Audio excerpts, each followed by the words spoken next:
What's going on, everyone? My name is Joe Reynolds of LowKickMMA. Today, joining me is the Nomad himself, Damon Wilson. He's been killing it in Cage Warriors so far in San Diego, but this time he's coming over to London on New Year's Eve, ready to give a New Year's Eve present, a last fight for 2022. To be able to get in the cage, obviously New Year's Eve in London. How are you feeling for that fight, buddy? Love it, man. This was the plan for a little while, right? When I heard they had this card going on, I wanted on it. I knew it was the biggest card of the year for Cage Warriors. There's going to be a lot of eyes on it. It's a big stage. I knew I'd have a quality opponent from the UK. So, we've been planning this trip for a little while now, and I'm excited it's finally here. I'm excited to check out London and see what's going on over there. It's going to be a interesting and different atmosphere, and I'm looking forward to everything that it brings and entails for sure. Yeah, and so far your journey within Cage Warriors, especially over in America, you've created a lot of buzz ever since debuting there. It's been finish after finish, and they've all been great finishes as well. But the UK fans, the European fans, they might not have seen those as much as maybe the American fans. So does it feel good to also be able to come here and sort of showcase to an even wider audience what you're capable of doing in the cage? 100%, man. Yeah, you said it. I feel like, I've had some eyes on me, but obviously there's going to be a lot more, especially in the UK. And, I think they're probably going to boo me when I walk out, but it's going to be hard not to cheer for me when I leave. The way that I fight, it's a fan favorite fighting style. I bring the heat, I bring the pressure. I'm looking to, finish people in there, and I give the fans what they want. I'm entertaining. So I think it's going to be hard to root against me in the future, but I'm sure they'll be rooting against me that night. Yeah, and as well, it brings a whole new sort of way to the sport. Obviously, you won't have experienced the enemy crowds before, coming over to a different country and experiencing sort of new experiences with London and the fans. So does it excite you even more to get these new experiences within the sport, still quite early on in your pro career as well? Most definitely, man. I know I'm young in my MMA career, but I feel like I'm coming into my athletic prime, so I'm ready to fight the top guys in the world right now. These people say, take your time, take your time. I'm like, no, I'm ready to go. I train with the best guys in the world. I get a lot of sparring rounds in with high-level competitors, so I know I'm ready. As far as preparation goes, it's just go out there and do it. And yeah, with it being a little different than my past 4 fights, I've been comfortable here in San Diego. I get to come back and sleep in my own bed, in my camper, and do my weight cut at the gym that I go to every day.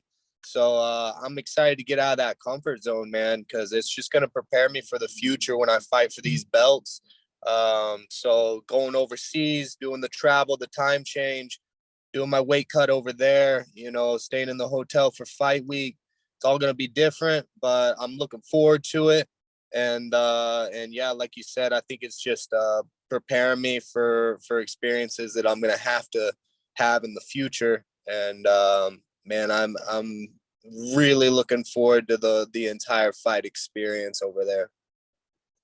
And your opponent as well that you've got in that fight, not only do you have the experiences, as you mentioned, in terms of the new ones that have come the way, but the opponent that you've got, it looks like the toughest test on paper in terms of your pro career and then overall as well. But to get the opponent that you've taken a look at him, what do you feel he brings to the table when you both do eventually come inside the cage with each other? Man, you're exactly right. He's definitely got the most experience. He's got a good following. He's done some big things in Cage Warriors already with some big finishes. And at the end of the day, that's what he is. He's a finisher. He's dangerous. And that danger factor is what I'm looking forward to. I'm going to fight guys like this in my career, these guys that can put you out in one punch. You got to be careful. You can't make too many mistakes. You can be locked in, focused for 15 minutes, because if he clips you, it's going to hurt. And yeah, man, I think it's the right opponent at the right time at the right venue. It's kind of funny. Right before the day before they actually gave me this fight, they gave me Harila's name. I had just told my dad back home, I was talking about who I thought I might fight, and the first one I mentioned was Harila, just because I knew that he didn't have any fights coming up. I figured he'd probably want one before the end of the year. I knew, stylistically matchup. I think it's a matchup made in heaven. It's for the fans. We're calling it the people's main event, and that's what it is. So to be able to step in there with a good quality opponent like him, I'm honored to do so. And all respect, but when those cage doors close, there's no respect until the end of it. Yeah, and then as well, in terms of getting in the cage and getting this win, it does push you quite far up the division as well. Harila, obviously, he's not too far away from a title shot as well in the promotion. So do you feel as though after this fight, you can see yourself back in Europe quite shortly now, making that charge towards the title in terms of the opponents that you have to get there to the title, or being mostly in Europe? Yeah, 100%.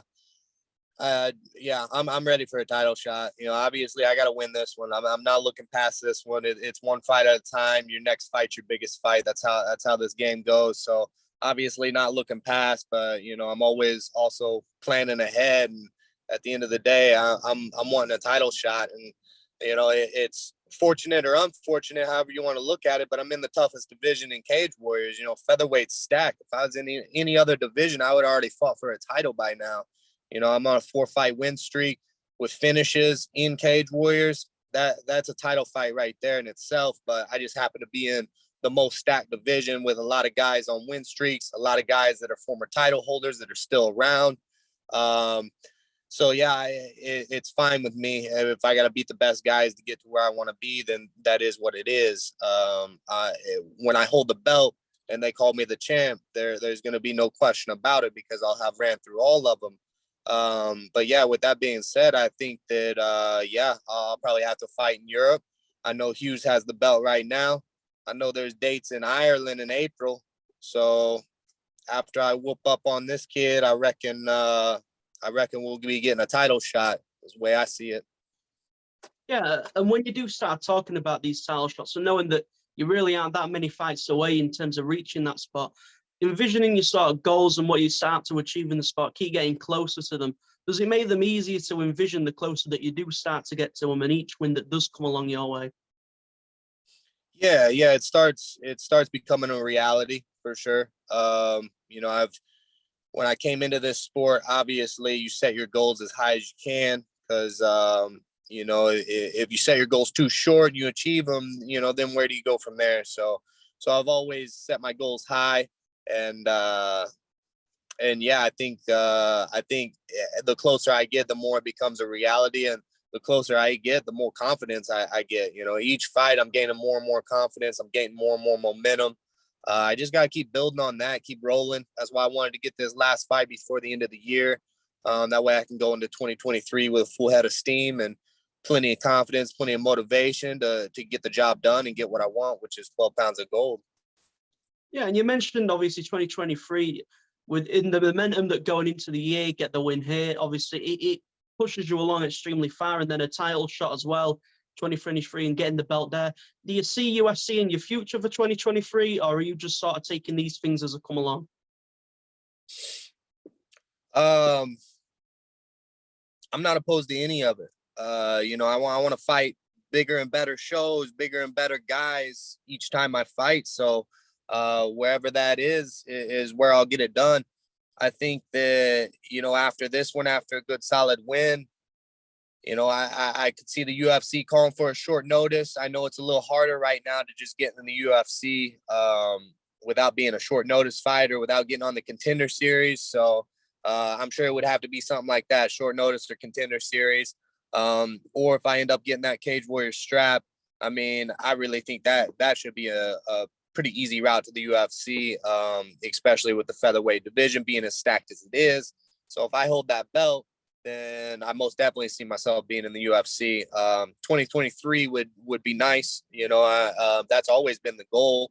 But I'm having fun in Cage Warriors. I enjoy the Cage Warriors brass. I enjoy everything that goes around it, the way they run their shows. It's smooth. It's clean.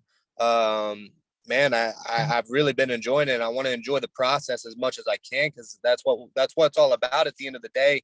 It's the guy that enjoys the walk rather than the destination, it usually ends up better off. So I'm trying to enjoy this process as much as possible, and not look too far into the future. But obviously I have my goals set high and want to get to the greatest heights, which is the UFC. Yeah. Definitely. And then the final thing for myself, just a sort of final prediction, or just for how you see the trip to London going. Obviously, coming into enemy territory, waving the USA flag, getting to do that, and then getting in the cage. How do you see this fight going, and how do you feel you're going to leave it? Yeah, man. Yeah. Represent my colors. First off, I want to say I'm so excited to represent my country. As a little kid, I always wanted to compete in the Olympics, and obviously that never came to fruition or even got close. But I feel like this is a nice little step towards that. It's me being able to represent my country and wear my colors proudly. And yeah, I'm excited to do that. As far as a prediction goes, man, I'm bringing pace, pressure, and violence all day long. I know he's going to do the same. So it's going to be fireworks, more than likely fight of the night. I'm in there for, whatever happens, 15 minutes or till the ref pulls me off is what I always say. I don't know, man. Let's be honest. I'm going to fold him up like a lawn chair, collect my money, and bounce. 100%. Well, that is everything from myself. Obviously, just want to give a final message to the European fans, UK fans. If they haven't seen you before, feel free. And then just to shout your sponsors, anything like that as well, feel free to go ahead, buddy. Yeah, man. Shout out my team Alliance. My sponsors, Huff Construction, Copper Electric, Murtaugh, Hustle is My Muscle, Originals, Fight Rope. Only Stronger Foundation, man. Check out my Instagram, Team Wilson 145 on my Instagram. I'll be posting some stuff. Follow my sponsors. These guys have helped me out a lot. They're people that I know and that I trust, and that helped me through this journey. Man, Joe, thank you for bringing me on. Thank you for letting me talk about the fight. It's exciting, and getting people pumped up for this event, and looking forward to it. Can't wait to go over to London. It's going to be fun. I don't know. Am I going to see you there or what? Oh, I won't be going to London. It's practically the same amount of hours trip down to London as it will be for yourself. Is it? Where you at? I'm right up in the north of England, so around Yorkshire area. Gotcha. All right. Well, I'll have to catch you on the next trip out there then. How about that? 100%, buddy. All right. Thanks, brother. I appreciate you. Thank you. Much appreciated. Thank you very much for your time as always. Bye-bye, buddy. Make sure to subscribe to the LowKickMMA YouTube channel for all the latest news, event previews, and interviews with some of the biggest stars in MMA.